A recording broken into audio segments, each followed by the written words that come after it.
Assalamualaikum warahmatullahi wabarakatuh.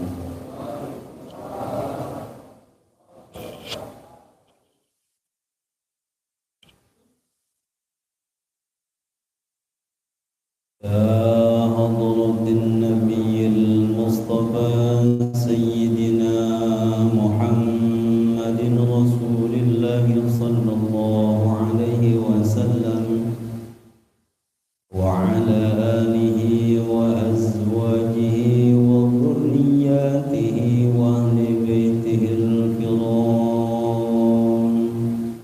Syawal lillahi lahumul Fatihah. A'udzu billahi minasy syaithanir rajim. Bismillahirrahmanirrahim. Alhamdulillahi rabbil alamin. Ar-Rahmanir Rahim. Maliki yaumiddin. Iyyaka na'budu wa iyyaka nasta'in. Ihdinas siratal mustaqim. Siratal ladzina an'amta 'alaihim ghairil maghdubi 'alaihim waladdallin.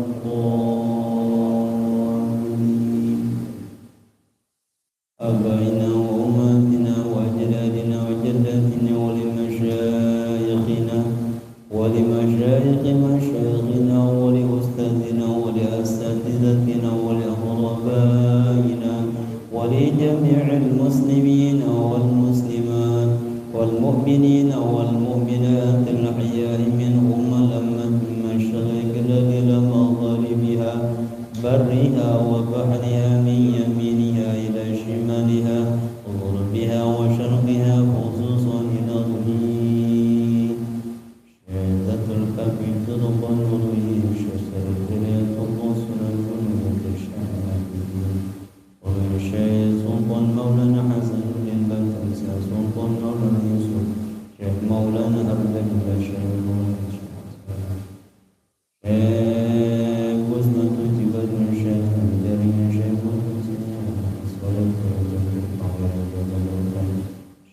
محمد صلى الله عليه وسلم شيخ إدريس سلطان للكسب من المنطقة الكسر شيخ بابو يدون بابو يسون رجل سوء جيا رجل لحم سجن رجل سلطان وينغي أبو يكيجي دميتي ملكي أبو يكيجي أبو يكيجي دميتي بن أبو يكيجي رمي أبو يكيجي رمي أبو يكيجي دميتي Abu Yaqib Wajami Abu Yaqib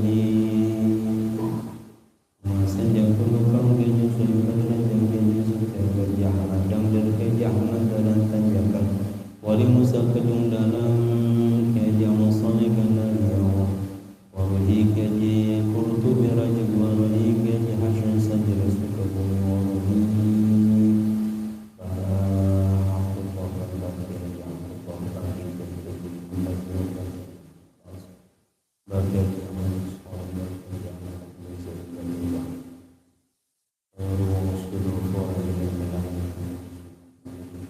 Bahkiyaji khulban kalimat Bahkiyaji ambil Fasuwa Bahkiyaji Ya'budu Al-Fasuwa Al-Faras Bahkiyaji Bisri Syamsunin Bahkiyaji Bahkiyaji Khuturatul Syarif Bahkiyaji Hasil Syarif Bahkiyaji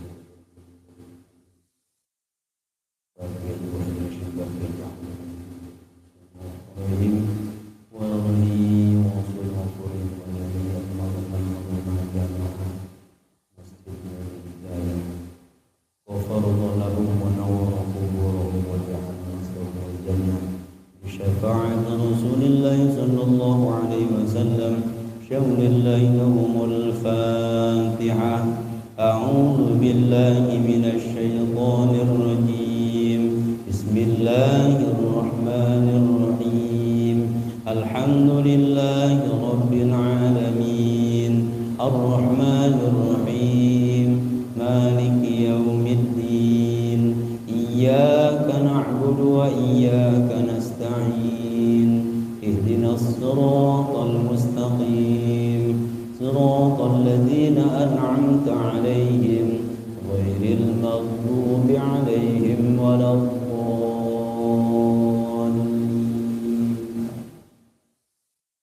استغفر الله العظيم وارض عني يا كريم يا ذلك. اللهم صل على سيدنا محمد في الأولين والآخرين وبارك وسلم ورضي الله تعالى عن سادتنا أصحاب رسول الله أجمعين. آمين يا الله رب العالمين. حمدا كثيرا حمدا يوافي نعمه ويكافئ مزيده. يا ربنا لك الحمد كما ينبغي لوجهك الكريم ولعظيم سلطانك. اللهم اجعل صلواتك وبركاتك على سيد المرسلين وإمام المتقين وخاتم النبيين سيدنا ومولانا محمد عبدك ورسولك إمام الخير وقائد الخير ورسول الرحمة. اللهم ابعث المقام المحمود الذي ينبته في الأول والآخر برحمتك يا أرحم الراحمين. اللهم رب اشرح لي صدري ويسر لي أمري واحلل عقدة من لساني يفقهوا قولي. رب زدني علما وارزقني فهما وأرنا الحق حقا وارزقنا اتباعه وأرنا الباطل باطلا وارزقنا اجتنابه. اللهم انفعنا بما علمتنا وعلمنا ما ينفعنا وزدنا علما نافعا برحمتك يا أرحم الراحمين. اللهم اجعل أولادنا وأولاد أولادنا وتلامذنا وأهلنا من أهل العلم وأهل الخير ولا تجعلنا وإياهم من أهل الشر والضير. ربنا تقبل منا إنك أنت السميع العليم وتب علينا إنك أنت التواب الرحيم. اللهم صل على سيدنا محمد صلاة تبلغنا بها حج بيتك الحرام وزيارة نبيك محمد صلى الله عليه وسلم في لطف وعافية وسلامة وبلوغ المرام وعلى آله وصحبه وسلم. سبحان ربك رب العزة عما يصفون وسلام على المرسلين والحمد لله رب العالمين.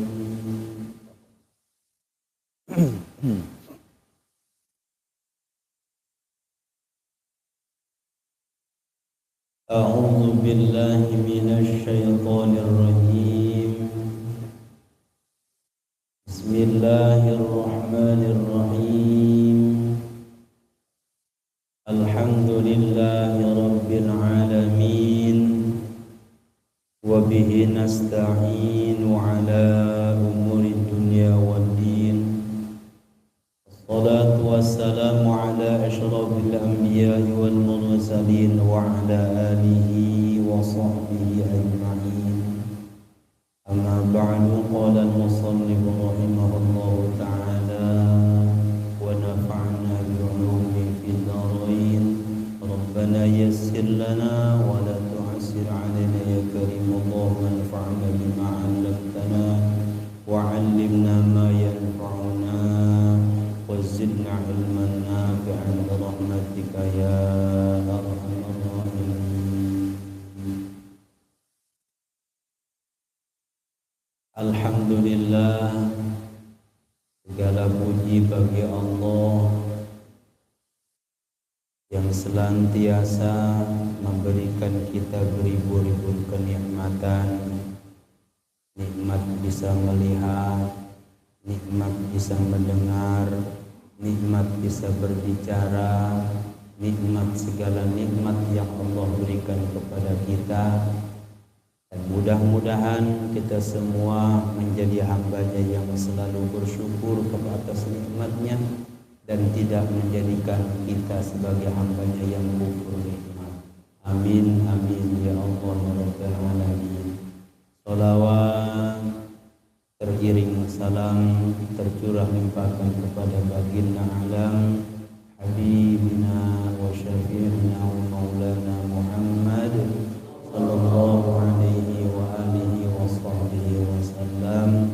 Tidak lupa kepada para keluarganya, para sahabatnya, dan kita sebagai umatnya yang selalu mengharapkan syafaatul uzma di hari kiamat kelak. Amin ya Allah ya Rabbal alamin. Seperti yang kita ketahui, sekarang mungkin musimnya batuk sama pilek. Itu sudah dimanapun terjadi.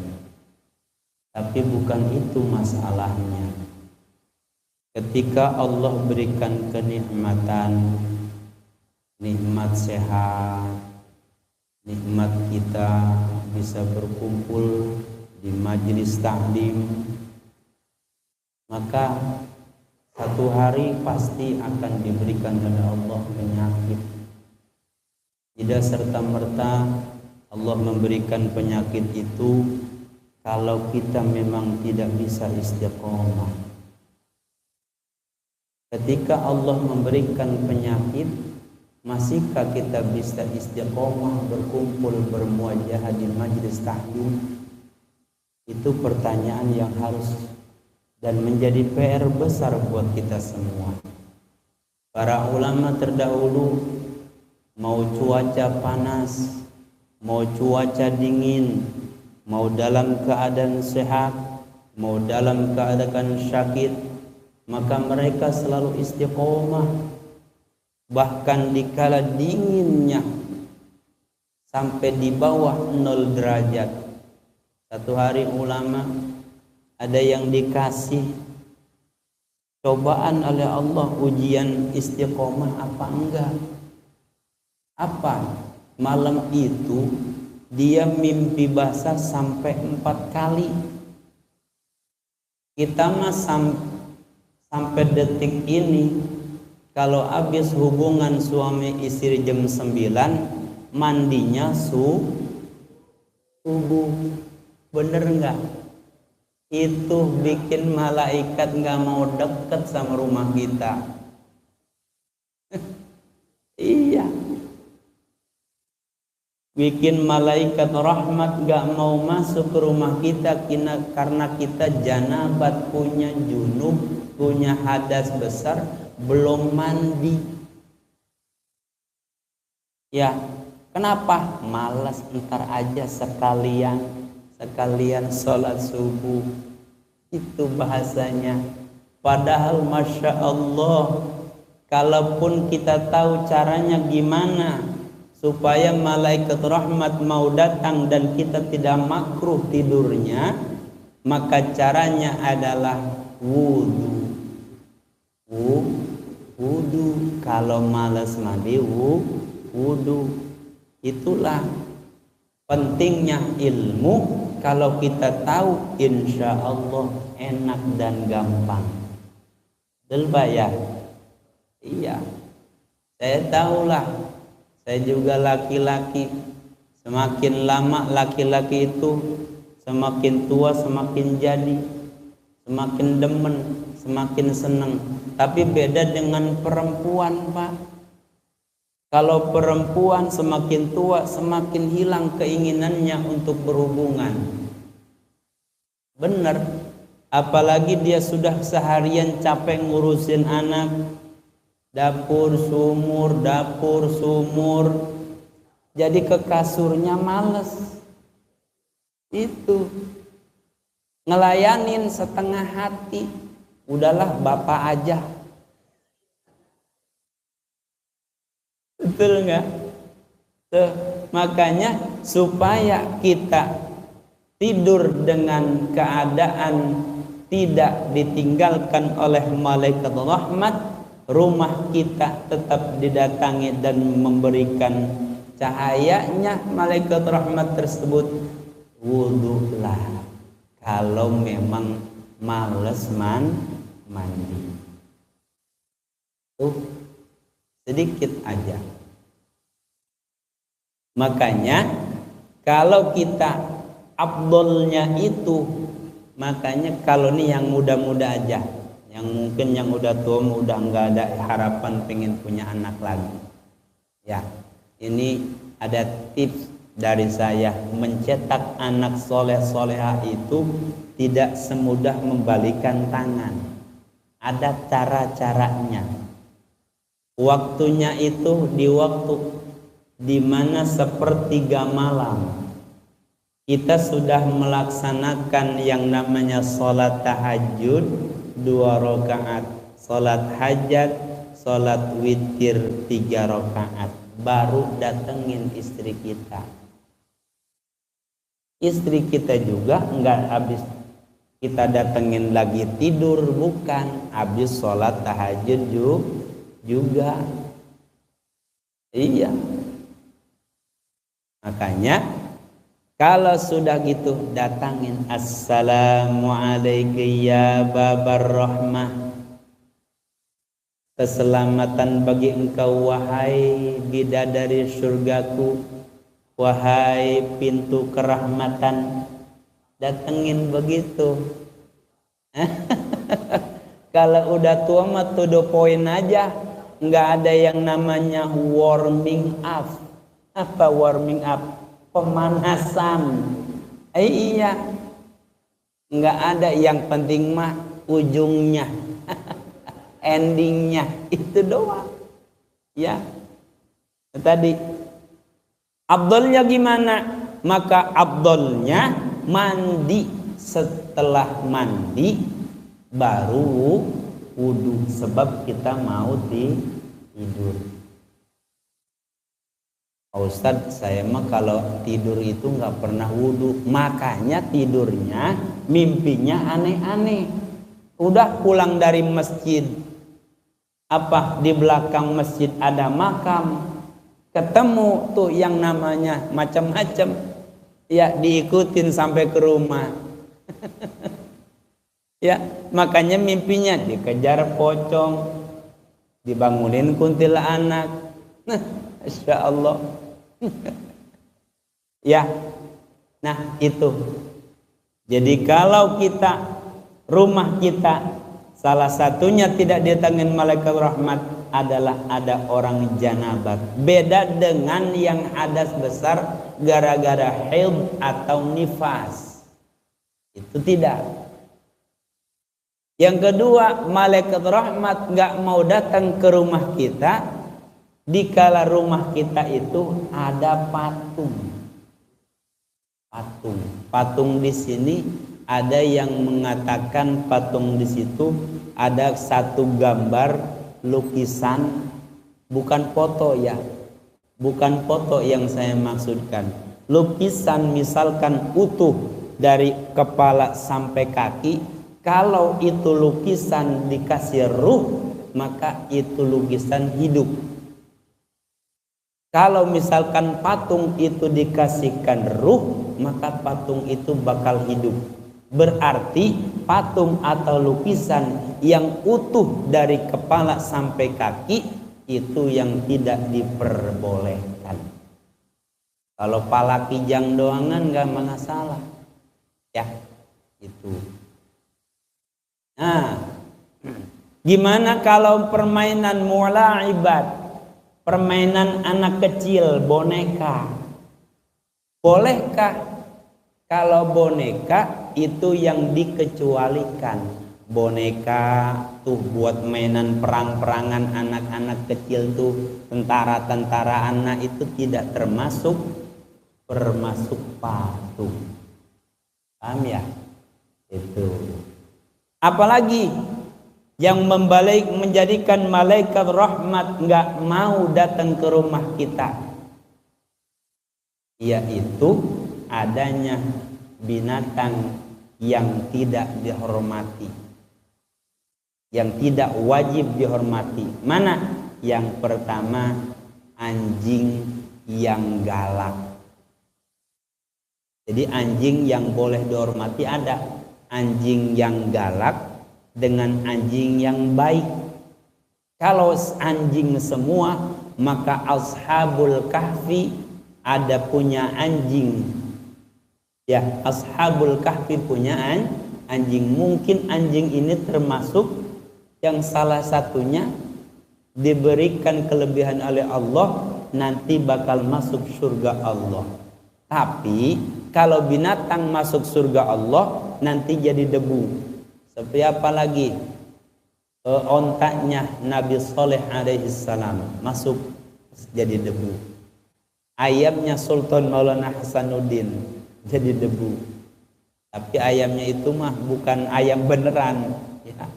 Itu adalah ayamnya Mbah Muhammad Soleh Gunung Santri.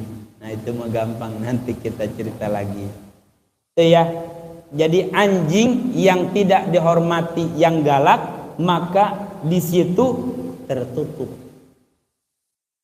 Berarti boleh dong memelihara anjing, boleh, tapi nanti ada beda pembicaraannya. Di mana?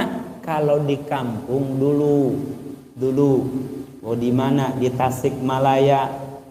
Saya punya guru.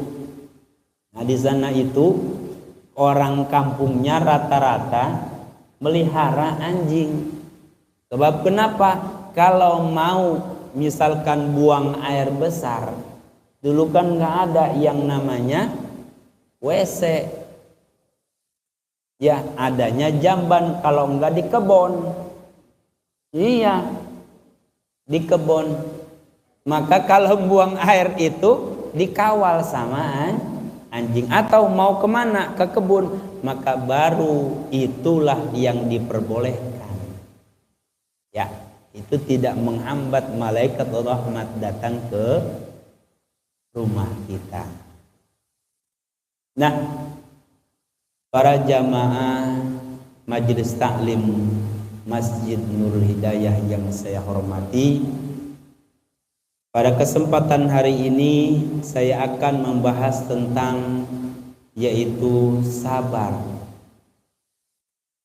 Sabar bisa meningkatkan kita kepada tingkat ketakwaan kepada Allah Subhanahu wa taala. Makanya sabar dibagi dalam 3 kategori. Yang pertama as-sabru 'alal ibadah. Yang kedua as-sabru 'alal musibah. Yang ketiga as-sabru 'alal maksiyat. Yang pertama yaitu sabar terhadap ibadah. Sabar ketika beribadah. Ya. Sabar ibadah itu kita kategorikan semua kullu amrin dzibalin.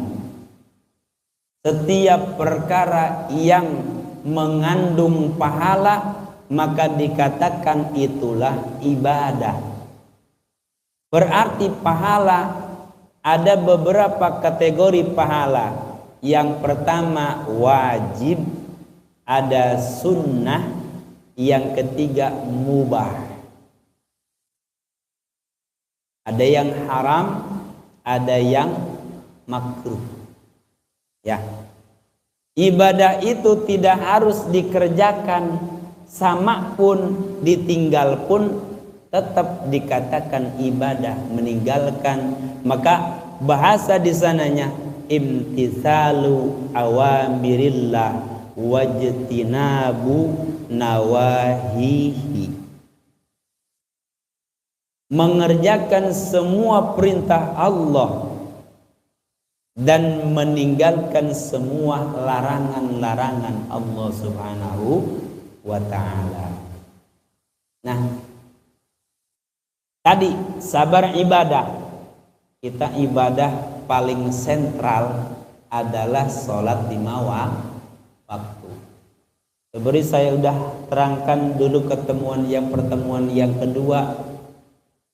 Saya bilang Bapak semua wajib hafal yang namanya rukun sholat.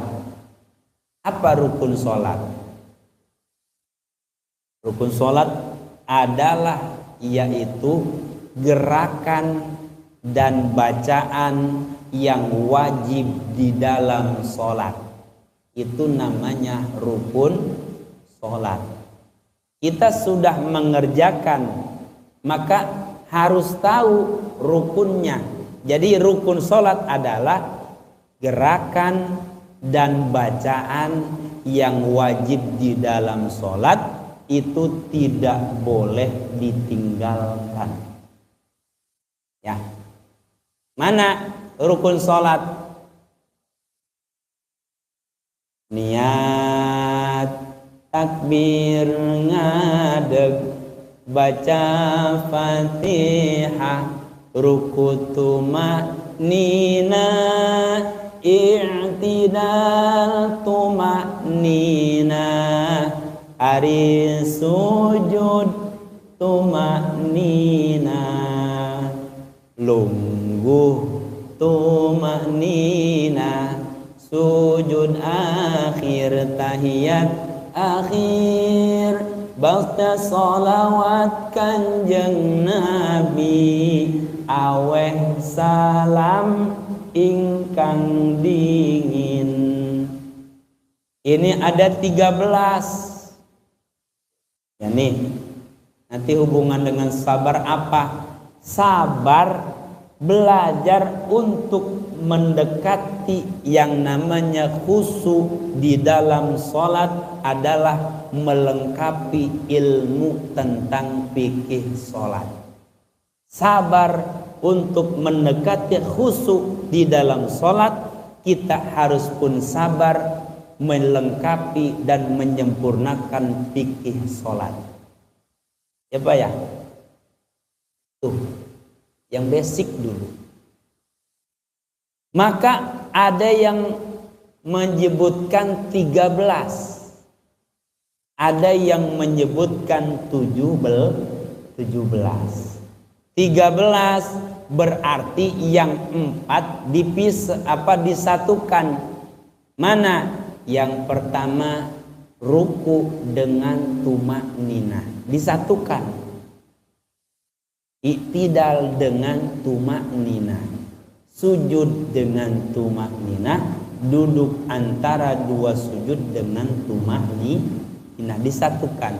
Kalau dipisah, ruku rukun yang keenam, tumakninah ruku dia itu rukun sholat yang ketujuh. Begitu selanjutnya. Berarti dipisah. Paham ya? Singkat. Nah, kalau kita sudah menguasai rukun sholat, maka kita pun berhati-hati dalam gerakan sholat. Alhamdulillah kita punya imam di sini. Alhamdulillah semua sudah sempurna. Ya, tinggal kita yang jadi makmum. Ini indahnya berjamaah di sini. Bapak tahu, kalau kita ahli yang namanya matematika, 1 tambah 1 2. Tapi berbeda dengan kita berjamaah 1 tambah 1 54. Benar nggak Pak? Ini ilmu dari guru saya.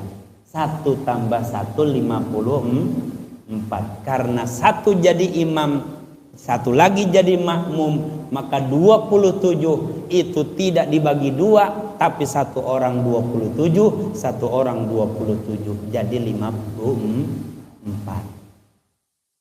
Ya Allah. Kalau udah tahu ilmunya begini, males nggak kita berjamaah? Bapak sholat berjamaah waktu isya, maka pahalanya sama dengan ibadah setengah malam. Setengah malam itu berarti 6 jam. Kita ibadah terus, la ilaha illallah, la ilaha illallah. Ada sampai 6 jam. Setengah jam aja yang mimpin tahlil diomelin sama hati kita. Tahlil lama amat, nggak tahu apa gua lapar. Sampai 3 puteran tuh, puteran tasbih, kita udah ngomong dalam hati. Nggak ngomong aja, tar di belakang baru ngomong. Ustadz itu mah jangan suruh tahlil. Iya, tuh di situ aja kita mah diajak ibadah, masya Allah, ini badan berat amat. Makanya buat model kita itu minimal, ya, buat model kita itu rajinin berjamaah sholat. Subuh kita sholat subuh berjamaah, maka ibaratnya kita ibadah semalam penuh 12 jam ibadah. Pernah ada yang 12 jam di masjid duduk iktikaf? Ada enggak? Dari maghrib sampai subuh sampai sholat duha, ada enggak kayak begitu? Tidur yang ada. Iya. Kalau enggak dia bingung, nggak bisa keluar, dikunci semua masjidnya pintunya. Masya Allah, tuh berjamaah. Tapi modalnya satu. Ya ayyuhalladzina amanu isbiru, ya ayyuhalladzina amanu ista'inu bis-sabri was-salah. Wahai orang-orang yang beriman, ista'inu, minta pertolonganlah engkau kepada Allah, bis-sabri dengan sabar, was-salati dengan salat. Salat di sini pakai lam alif, berarti salat di situ caranya adalah berjamaah. Innallaha ma'as sabirin. Sesungguhnya Allah berserta orang yang sabar. Lagi salat Jumat. Kalau kita datang masuk ke dalam masjid, nih pertanyaan Bapak, tolong jawab. Masuk ke dalam masjid, khutbah sedang berlangsung, ya, khutbah lagi berlangsung. Mana Bapak biasanya sholat sunnah 2 rakaat atau langsung duduk? Biasanya, ya, sholat 2 rakaat, ya, karena tahiyatul masjid, masuk ke dalam masjid sholat sunnah tahiyatul masjid, maka langsung disanakan. Kalau memang dalam sholat Jumat berbeda kasus, ya, kalau ada khutbah Jumat sedang berlangsung, yang namanya khutbah Jumat hukumnya mustami'in, yang mendengarnya adalah hukumnya wajib. Kenapa? Karena pengganti 2 rakaat sholat zuhur. Sholat Jumat adanya di waktu zuhur, maka 2 rakaat sholat Jumat, 2 rakaat lagi mendengarkan khutbah. Maka lebih abdul banyak langsung duduk, baca tasbih 3 kali untuk menghilangkan kemakruhan kita duduk di masjid. Makanya kalau masuk ke dalam masjid, Bapak tadi tuh habis sholat isya niat i'tikaf, nawaitu an a'takifa fi hadzal masjid sunnatan lillahi ta'ala. Aku niat i'tikaf di dalam ini masjid sunnah karena Allah. Maka Bapak duduknya, nongkrongnya di luar sambil ngopi, sambil dengerin ngaji, itu termasuk i'tikaf. Ya Allah, ya, sambil senderan, sambil selonjoran, sambil terbang, termasuk i'tikaf. Jadi mana yang bagus? Ketika memang salat Jumat sudah berlangsung, maka masuk ke dalam masjid, langsung duduk, baca tasbih 3 kali, subhanallah walhamdulillah wala ilaha illallah Allahu akbar, sampai situ. Wala haula wala quwwata illa billahil azim, tambahan aja itu 3 kali untuk menghilangkan kemakruhan duduk di masjid tanpa sholat sunnah tahiyatul masjid. Begitu. Maka di ayat selanjutnya Allah dalam surat Al-Baqarah ayat 52 menerangkan, Wasta'inu bis-sabri was-shalah wa innaha lakabiratun illa 'alal khashi'in. Ya, wasta'inu, memintalah pertolongan kalian semua, bis-sabri was-shalah. Jadi sabar dengan salat ini satu kesatuan yang tidak bisa dihilangkan dan tidak bisa terpisahkan. Karena di dalam salat terdapat sabar, maka kita ngedengerin apa yang dikatakan imam, khususnya Fatihah. Imam baca Fatihah di rakaat pertama, yang kedua, maka kita mendengarkan. Setelah aminnya imam, barulah kita baca Fatihah. Tuh. Mau imamnya bacaannya panjang, mau imamnya bacaannya suratnya pendek, itu terserah imam. Kitanya jadi makmum harus sabar. As-sabru 'alal ibadah. Jangan ngegerutu, salahnya diempet. Kalau memang kita mau buang air besar, tadinya jangan diempet, jangan ditahan. Maka makruh kalau kita mau sholat nahan, pengen buang air, sampaiin dulu ke kamar mandi. Biar kata kita telat sedikit 2 rakaat atau 3 rakaat, yang penting hati kita enggak ngegerutu kalau imamnya bacaannya panjang. Waladdallin.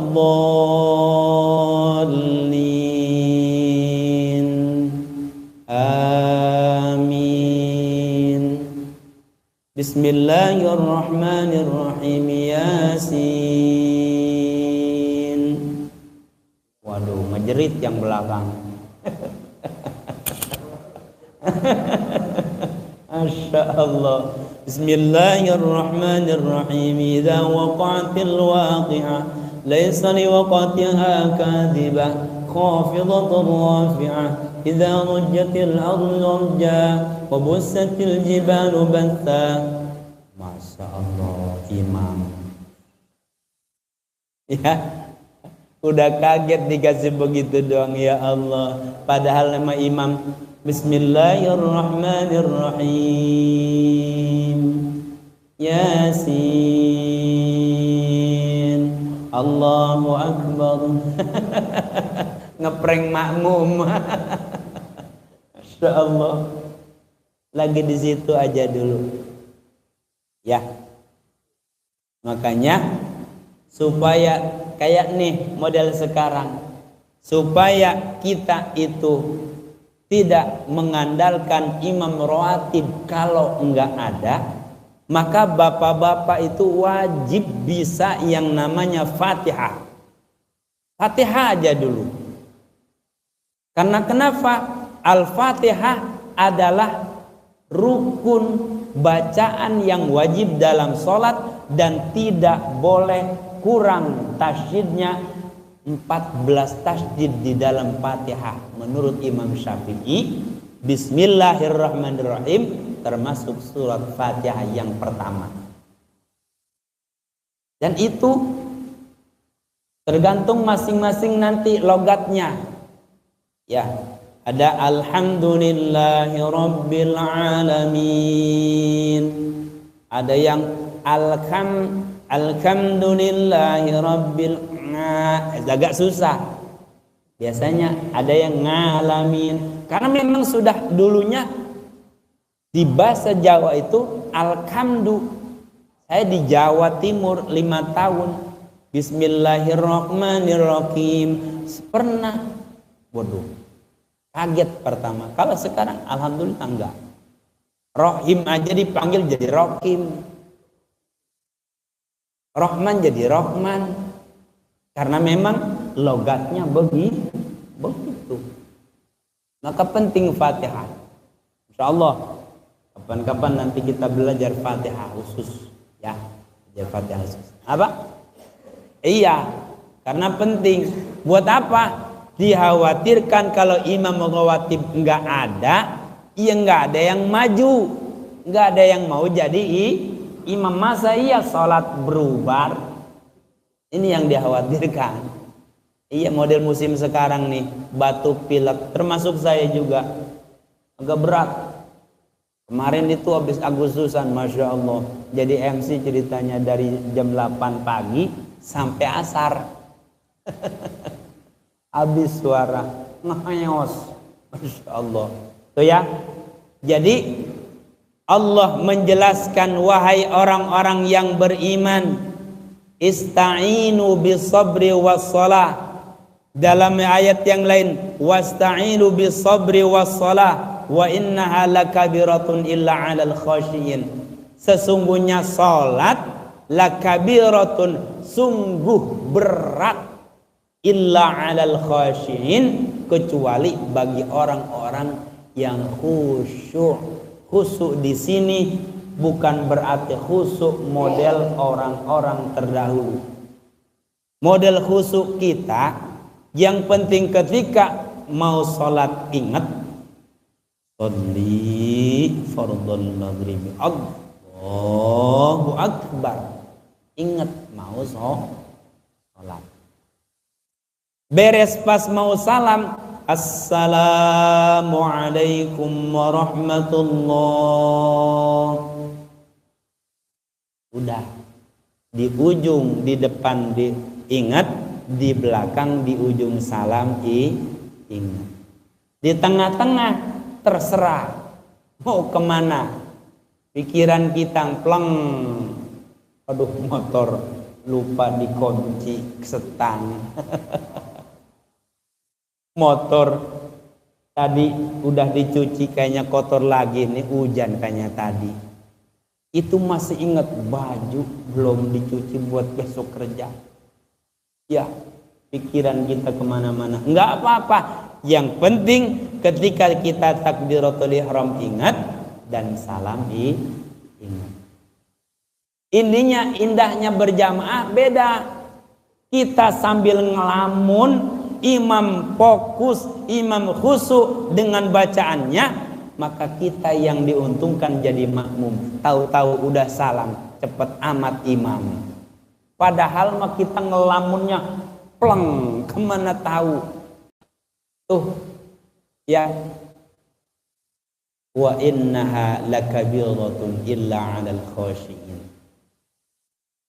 Maka berat, sholat itu berat.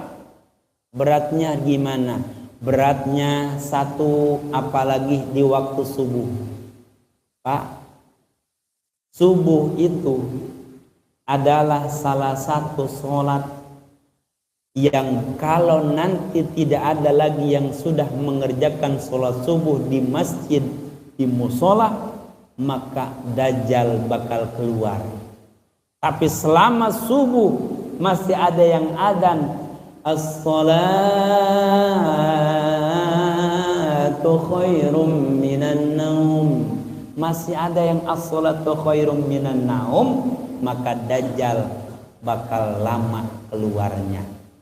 Selama ada yang adzan subuh, maka tambah tebel tuh galian Dajjal, digorek lagi sama Dajjal. Ada yang adzan subuh, ketutup lagi tuh gunung yang tempat Dajjal disimpan, di penjara.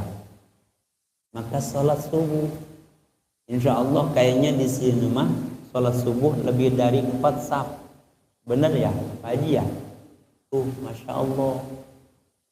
Nah tadi karena di sini jamnya dari qomat sampai, dari adzan sampai qomat lama, maka pergunakan dengan baik. Jadi sholat sunnah subuh 2 rakaat, beres itu ya hayyu ya qayyum la ilaha illa anta 40, la ilaha illallahul malikul haqqul mubin 100.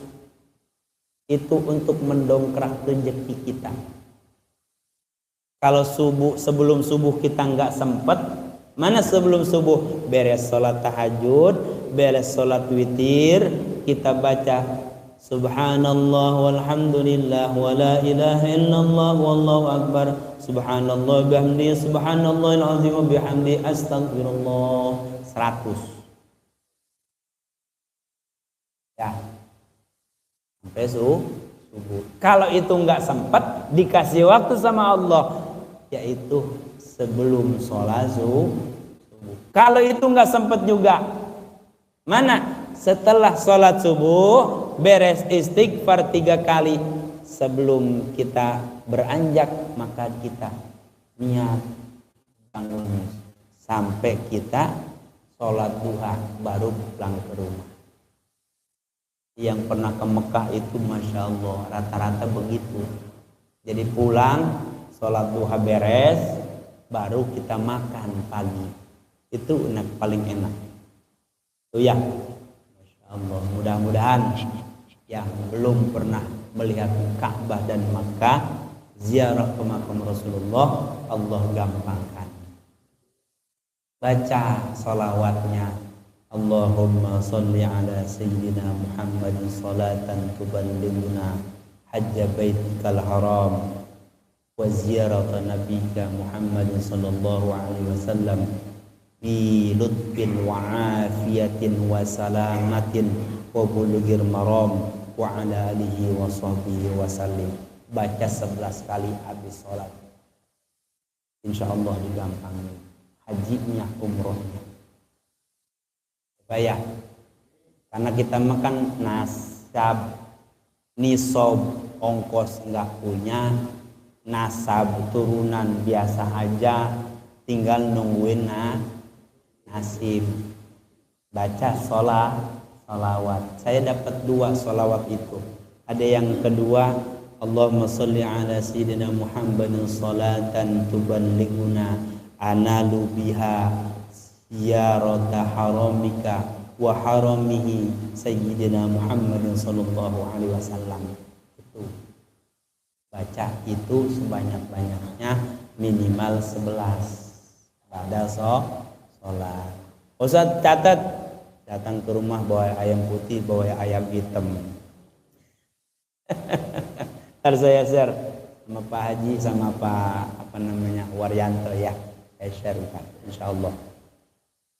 Nah, yang pertama ibadah, sabar terhadap ibadah. Kita berangkat mau kerja, tadi sholat udah beres. Berangkat kita mau kerja. Ini kalau di jalan di rumah, bismillahi tawakkaltu ala Allah. Ya Allah, saya mau mencari rizki, saya mau menafkahi anak istri di rumah. Niat saya mau kerja untuk menafkahi mereka supaya mereka bahagia di dunia juga di akhirat. Bismillahi tawakkaltu ala Allah. Berangkat, melangkahkan kaki kita sebelah kanan. Yang sabar di jalan. Banyakan sekarang tuh Masya Allah, kalau kita nggak sabar Pak di jalan ini, Masya Allah ya. Kalau dulu mah kita kalau ngelewatin orang tua, kalau mau lewat duluan sama orang tua itu permisi, Pak De, Abah permisi duluan. Ya Dek, silahkan, Bapak mah lama jalannya. Dulu mah begitu. Kalau sekarang mah lambat di jalan, diklakson. Sama yang belakang diklakson. Lambat. Ya Allah, aki-aki yang bawa motor masih diklakson. Yang ngelaksonya anak muda. Tuh. Maka berangkat kita dari rumah ke tempat kerja. Yang sabar, jangan garang gusuk.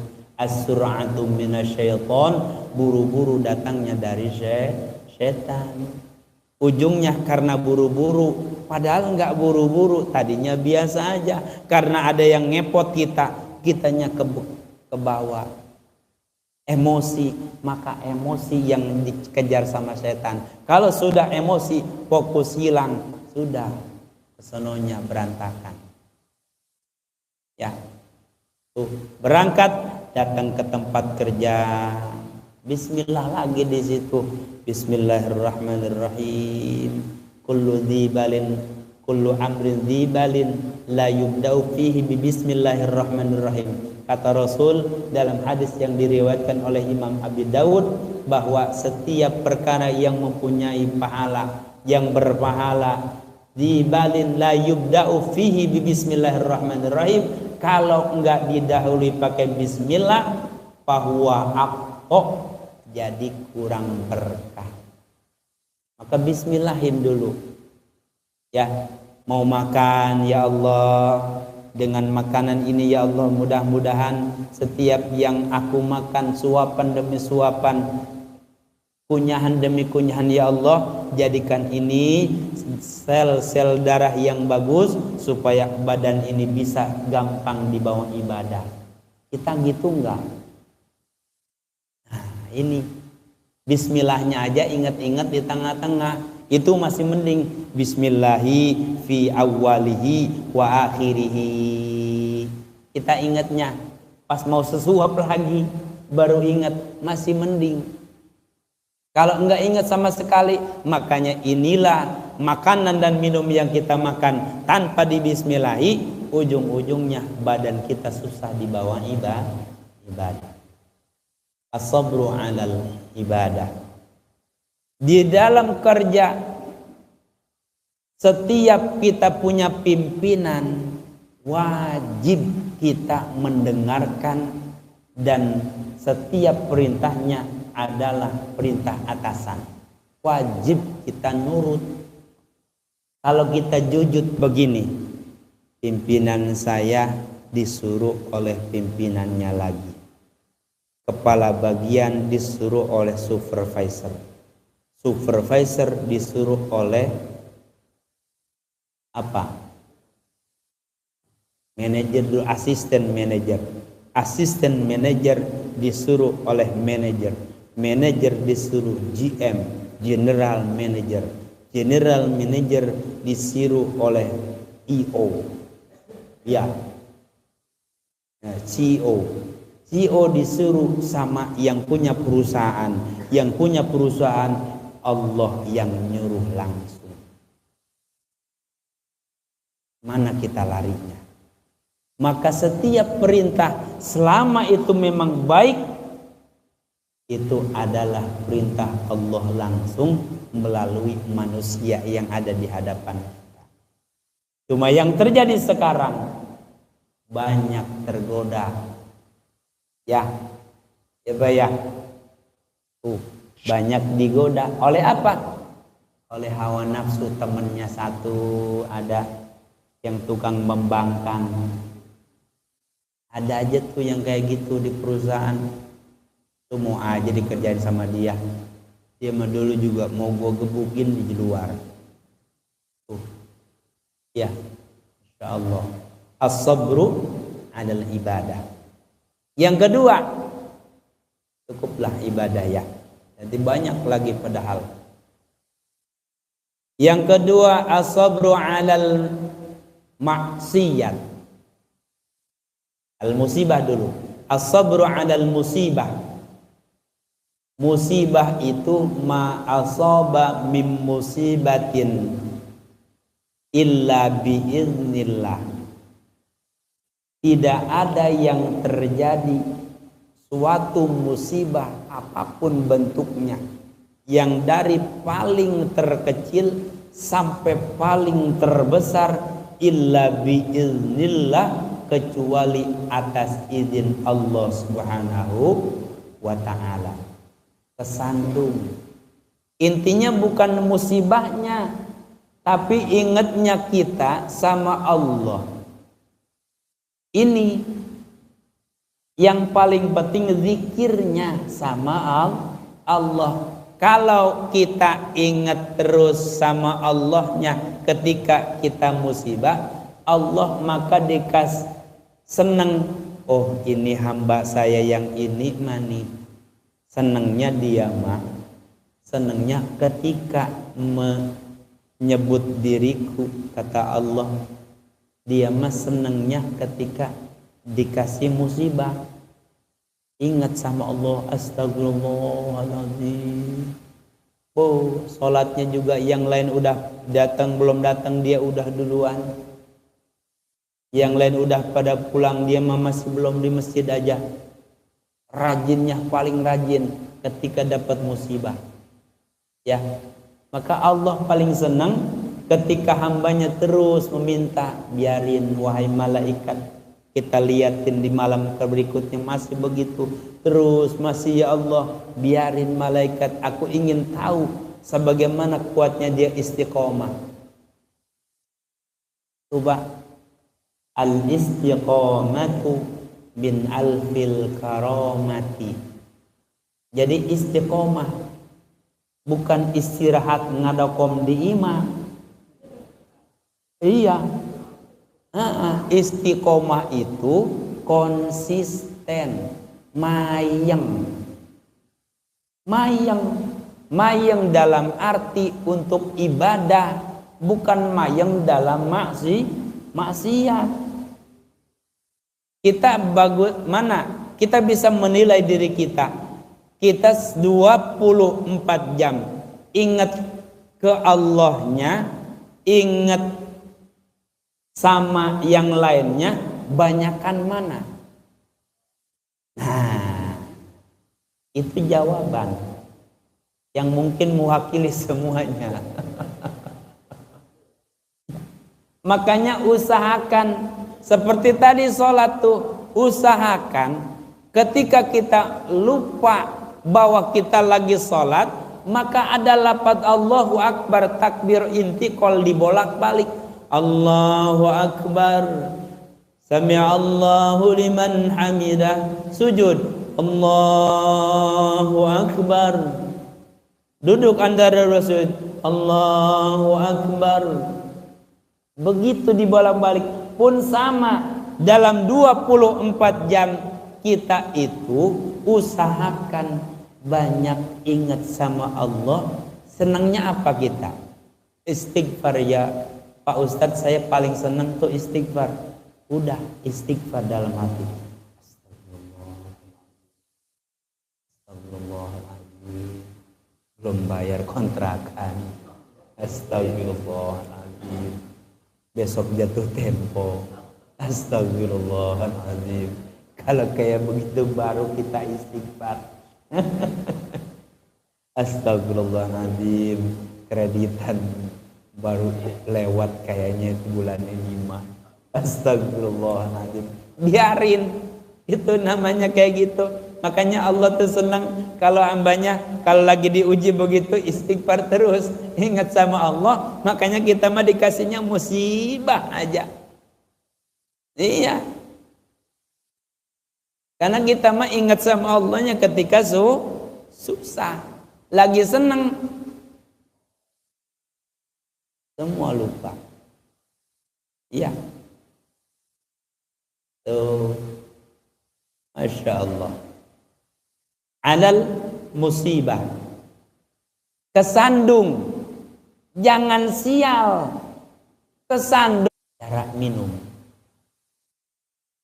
Pertama, bismillahirrahmanirrahim. Saya biasanya itu baca qul a'udzu birabbin nas, malikin nas, ilahin nas, min syarril waswasil khannas, alladzi yuwaswisu fi sudurin nas, minal jinnati wan nas. Tiupin sekali baru minum. Buat apa tuh? Itu dulu waktu bujangan, biasalah namanya bujangan suka ngapel. Nah, sama teman ceritanya ya, main berhenti dulu di warung. Berhenti di warung, biasa memang udah dirutin kayak gitu. Itu di warung baru baca qul a'udzu birabbin nas, gelas pecah. Masya Allah, saya nggak bakal sebutin di mananya. Pecah gelas, langsung nanya sama ibu warung, Bu, saya salah apa? Enggak, ngetes aja nak, tanya ngetes doang. Allahu Akbar. Tuh. Jadi qul a'udzu birabbin nas ini buat apa? Kalau kita minum takut ada jin nongkrong di air. Nongkrong di air. Nah, kalau kita baca qul a'udzu birabbin nas, insyaallah jin kabur. Makanya bismillah minimal bismillahirrahmanirrahim. Tuh. wa 'alal as-sabru 'alal musibah. Musibah paling terkecil yang sedang apapun bentuknya, mau kita lagi failit, lagi banyak kekurangan tapi banyak pengeluaran, yang masuk 10, yang keluar 100, yang masuk 100, yang keluar 1000. Jadi zaman sekarang nih susah cari pemasukan, sabar, modalnya sabar. Kenapa? Allah memberikan pengeluaran, tidak mungkin Allah berikan pengeluaran yang banyak kalau nanti Allah bakal berikan dulu kesempurnaan, kecukupan. Allah ngasih kecukupan dulu. Makanya kalau orang yang rajin berjamaah tuh, Rabbighfirli warhamni wajburni warfa'ni warzuqni. Di sini ditekan. Kalau lagi kekurangan nih, ini membuat yang kekurangan aja dah, ya. Kita memang muka-muka kekurangan semua, sama kayak ustadznya. Ya, warzuqni ditekan. Rabbighfirli warhamni wajburni warfa'ni warzuqni. Minta sama Allah. Ya, tawakkaltu 'ala Allah, bukan tawakal nyari utang sama manusia.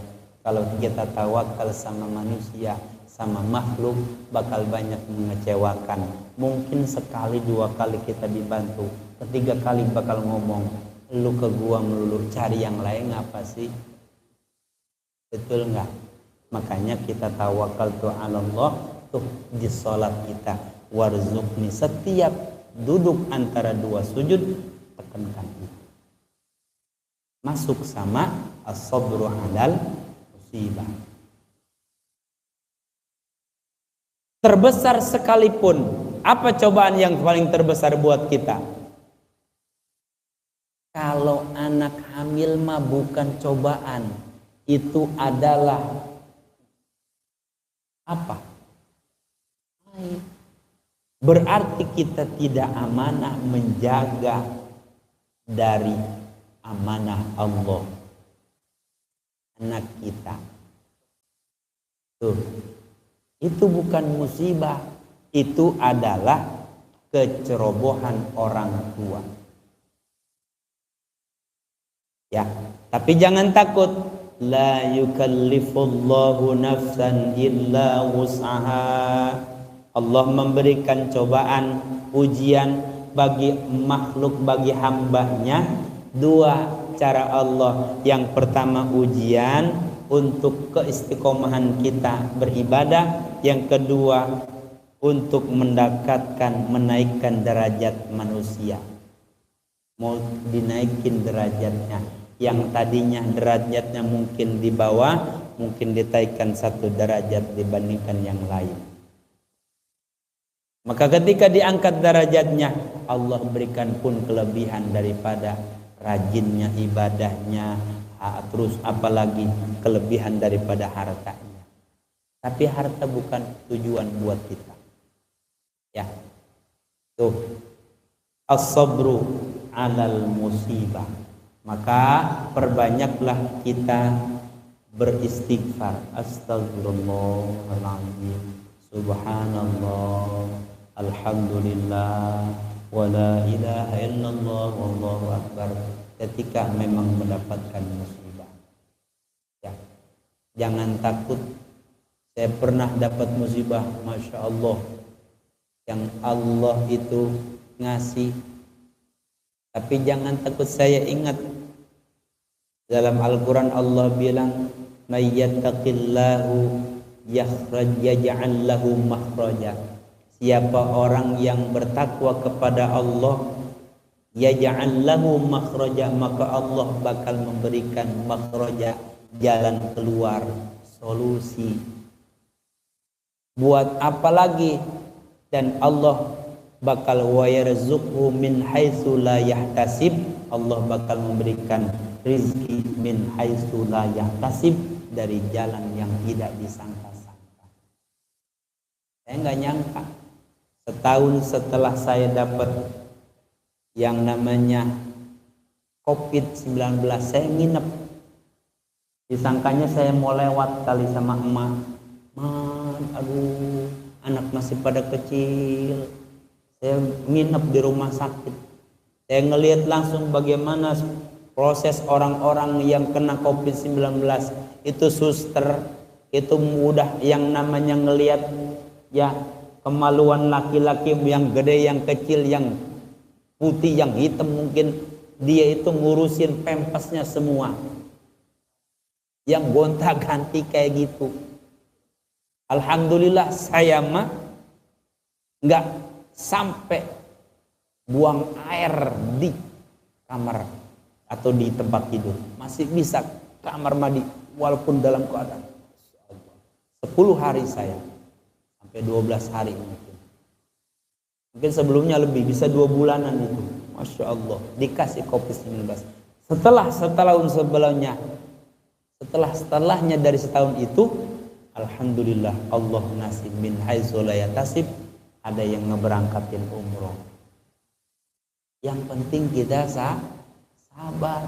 Kalau dikasih Allah musibah, modalnya sabar. Insya Allah yakin sama Allah bakal diganti yang lebih besar. Kalau kita kehilangan harta, kita ikhlas, insya Allah kalau masih rezeki bakal kembali. Kalaupun tidak rezeki saya, bakal diganti ke yang lebih besar lagi. Begitu modal kita buat yang sering hilang barang-barangnya. Ya, ikhlaskan. Kalau memang rezeki kita bakal kembali, tapi kalau bukan rezeki kita, Allah ganti ke yang lebih besar. Yang terakhir, as-sabru 'alal ma'siyati. Ini yang terakhir. Ini yang paling susah, Pak. Maksiat. Maksiat itu seluruh panca indera kita bakal terganggu gara-gara maksiat. Awalluha an-nazar. Pertama dari mata, penglihatan, ini maksiat. Berubah dari pikiran, keluar dari mulut. Banyak orang yang ngomongin karena ngelihat dulu. Ngelihat di medsos, lagi viral nih. Ya, ini ada antara kiai dengan habaib. Udah. Kita mah bukan siapa-siapa. Bukan ranah kita masuk ke situ. Yang penting kalaupun ada seperti itu, mau politik, mau apa-apa, kita mah cukup kita aja. Karena Allah menegaskan dalam Al-Quran tuh, ya ayyuhalladzina amanu qu anfusakum wa ahlikum nara. Jaga, wahai orang-orang yang beriman, jaga diri kalian, wa ahlikum, dan keluarga, nara, dari api neraka. Maka nggak pantas seorang yang biasa ngaji masih sempat emosi ngelihat pemerintah, kiai kayak gitu, ada yang pro kiai, Habib. Nah, enggak, jangan. Karena medsos itu ada yang jualan, ada yang memang penghasilan. Maka takutnya kita yang terpancing, ternyata dia lagi jualan emosi orang. Di subscribe sama kita, like, nih baru hebat. Masuk kita kemana? Ke penjualan dia. Dia dapat duit, kita dapat dosa. Maksiat paling gampang jempol ini. Ya Allah. Maka jangan sekali-kali kita terbawa. Boleh tahu, tapi tidak boleh tercebur ke dalamnya. Kalau bisa, kita nolongin mereka yang lagi benar-benar terjerumus ke dalam tuh lembah maksiat. Ya. As-sabru 'alal maksiat. Apa gimana sabarnya ke dalam maksiat ini? Banyak. Sebab tarkul ma'asi asyaddu minal ibadah. Ini kata Syekh Nawawi dalam kitabnya Nasahihul Ibad, bahwa mengatakan meninggalkan maksiat ini lebih berat dan lebih baik daripada ibadah. Kenapa? Meninggalkan maksiat di mana orang rata-rata bisa buat ibadah, tapi meninggalkan maksiat dikala lingkungan semua rata-rata terbawa oleh medsos, kita jangan jadi pembeda daripada orang lain, maka jangan ikut-ikutan. Bagaikan air di daun talas, mau kemana kita? Ini jangan seperti daun di atas daun talas, air di atas daun talas.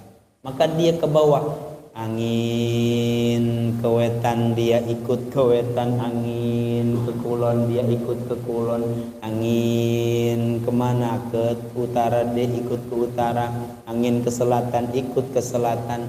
Gimana ramenya? Yang ini ikutnya Mas Ekal, maka saya juga ikut Mas Ekal. Terus semua ikut-ikutan. Ada satu yang beda, dia miliknya bukan Mas Ekal, miliknya bukan bupati yang ini. Wow, dia dicibir sama yang lain. Nih, jangan, hak dia mau milih kemana. Ya, ini bakalnya nih, Pak, ada pilkada. Ini maksiat bakal besar-besaran. Pilkada, mau pilpres, mau pilgub, mau apapun bentuknya, atau pilihan lurah sekalipun, kita ini ibarat mau jadi bikin nasi uduk. Tahu nasi uduk? Nasi uduk itu kalau tanpa daun salam sama daun serai cukup enggak? Enggak afdol bikin nasi uduk kalau tanpa serai sama daun salam. Betul enggak? Ketika uduk sudah jadi, apakah daun salam yang dicari duluan sama daun serai? Bukan. Ini filosofinya apa? Kita ini rakyat kecil. Wakurnya sama RT sama RW, maka jangan kita dijadikan daun salam dengan daun serai bagi mereka kepentingan mereka di atas. Tapi kita juga wajib memilih. Ya. Jangan sampai kita yang diadu-aduin, ujung-ujungnya selebaran baru kita minta maaf. Dosanya terus-terusan. Al-muslim wal muslim, muslim dengan muslim yang lain, kalau 3 hari lebih dia diam-diaman, maka hari keempat terus haram sampai dia minta maaf dan memaafkan. Tuh, pilkada ibarat kita tuh daun serai dan daun salam. Kalau mereka udah jadi, kita mah dilupain. Ya, kecuali RT sama RW mungkin lain lagi. RT mah tuh itu mah dekat, nggak jauh. Lah kita kalau mau ke gubernur, apalagi ke pilpres, ya lagi bupati aja dulu cakupannya dekat. Kalau kita, Pak, ini pemilih Bapak dulu, memang ada yang begitu. Di aku enggak kita, enggak. Makanya ketika ada ini, jangan sampai kita terjerumus ke jurang maksiat, as-sabru 'alal maksiat. Jangan sampai kita masuk di dalam nantinya bentrok dengan saudara, bentrok dengan tetangga, bentrok dengan ketua DKM.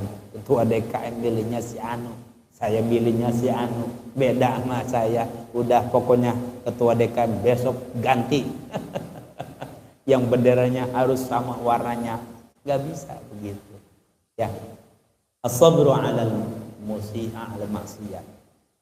Mana lagi? As-sabru 'alal maksiyat. Ketika kita di jalan melihat ada maksiat, mata kita melihat Jangan sampai kita lupa istighfar. Buru-buru astagfirullahaladzim. Mana maksiat? Maksiat itu sesuatu yang tidak boleh atau diharamkan melihatnya yang bukan mahram. Yang bukan mahram. Istri tetangga mahram berarti haram dilihat, bukan mahram. Istri siapa aja, jangan pernah kita melihat sesuatu tidak pernah istighfar. As-sabru 'alal ma'siyah. Istighfar.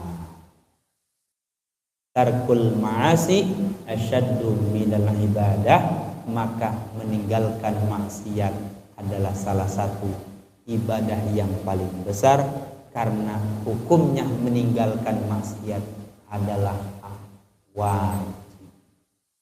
Oleh karena itu, ya, 3 ini modal kita ke depannya untuk menapakkan ketakwaan kita kepada Allah Subhanahu wa taala, agar rezeki kita, agar anak kita jadikan anak yang saleh dan salehah. Terus rezeki kita Allah berikan rezeki yang jempar berkah untuk taat kepada Allah Subhanahu wa taala. Segitu dari saya, kurang lebihnya mohon maaf. Wallahu a'lam bishawab. Astaghfirullahaladzim wa bu'ana ya karim ya darikum Allahumma salli ala sayyidina Muhammadin fil awwalin wal akhirin wa barik wa sallim wa radiyallahu ta'ala an sadatina ashabi Rasulillah ajma'in. Amin ya Allah ya rabbal alamin. Hamdan katsiran hamdan yuwafi ni'amahu wa yukafi mazidah. Ya Rabbana lakal hamdu kama yanbaghi li wajhika wa li'azimi sultanik. Allahumma salli ala sayyidina Muhammadin salatan tuballighuna biha hajja baitikal haram wa ziyaratan qabri nabiyyika Muhammadin sallallahu alaihi wasallam fi lutfin wa afiyatin wa salamatin wa ala alihi wa sahbihi wa sallim. Allahumma ihdina siratal mustaqim. Allahumma ihdina siratal mustaqim. Allahumma ihdina siratal mustaqim. Siratal ladzina an'amta 'alaihim minan nabiyyin was-siddiqin wasyuhada'i was-shalihin wa hasuna ulaika rafiqa. Dzalika al-fadlu min Allah bil 'alima. Salli wa sallim ala jami'il anbiya'i wal mursalin walhamdulillahi rabbil alamin. Terima kasih atas segala perhatiannya. Mohon maaf kalau ini